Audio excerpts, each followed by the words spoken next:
ગુજરાતીમાં અલગ અલગ શબ્દો એવા યુઝ કરે ને કે જેમ મજા આવી જાય એમ તમને. જેમ કે અહીંયા કોઈ છોકરા મસ્તી કરતા હોય, નાના છોકરા મસ્તીખોર હોય, તો એને શું કે અમારો છોકરો મસ્તીખોર છે. વધારે અમારો છોકરો ધમાલ કરે છે. અમારા બાજુ શું કે ખબર? અમારા રાઘવ ગાન માકડો છે.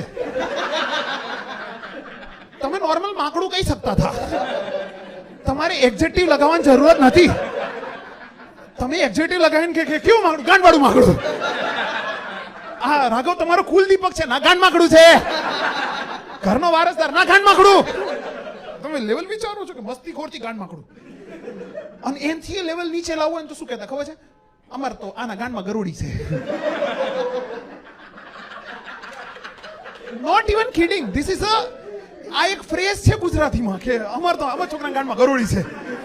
એક દિવસ મારા કાકાનું અમે કહેતા હતા, મેં કીધું ક્યાં છીએ? તો કે તારા ગાંડમાં ગરુડી કઢાવા જઈએ છે. હું ફૂલ પેન્ટ પહેરીને નીકળ્યો. મેં કીધું કોઈ ક્યાંથી કાંઈ નહીં નીકળી રહ્યું.